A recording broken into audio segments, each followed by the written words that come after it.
gemeinsam in die Stadt und feierten und jubilierten und sprachen.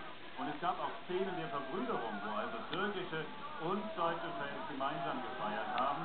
Und wir sind guter Hoffnung, dass das heute Abend auch so bleibt, egal wie das Spiel ausgeht. Denn einer sagte mir, das finde ich eigentlich ganz wichtig und sehr schön, Fußball ist doch letztlich auch nur ein Spiel und einer muss eben verlieren. Genau, das ist eine wunderbare Einstellung. Eine Frage zum Schluss hätte ich noch.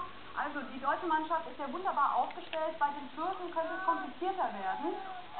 Es sind ganz viele verletzt, viele sind gesperrt. Weiß man, wie es momentan aussehen wird? Also es war ja auch die Rede davon, dass der Torhüter, der Ersatzmann, Torwart, dass er auch spielen muss, aufs Feld muss. Dazu kann ich derzeit noch nichts sagen. Da sind die Kollegen vom Sport mit Sicherheit näher dran. Wir haben dazu hier keine Informationen, aber wenn man die türkischen Fans fragt, dann sagen die, es ist eigentlich völlig egal, wer verletzt ist oder nicht. Wir haben den Willen, um zu spielen. Wir haben den Willen, ein Spiel auch umzudrehen. Das haben wir jetzt dreimal gezeigt. Warum sollte das heute nicht gehen?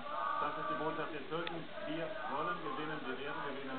Die Deutschen sehen das naturgemäß ein bisschen anders. Volker Schwenk, letzte Frage. Was tippen die Fans hinter Ihnen? Was tippen Sie, wie wird das Spiel ausgehen? Was tippen die Fans, wie das Spiel ausgeht? Fragen wir doch mal hier. 3:1 für Deutschland. 3:1. 4:1, 4:1. Also, ist alles irgendwie drin. 2:0, 4:1, 3:1. Suchen Sie sich einfach aus. Auf jeden Fall, wir werden gewinnen. Volker Schwenk, vielen herzlichen Dank. Wir werden gewinnen.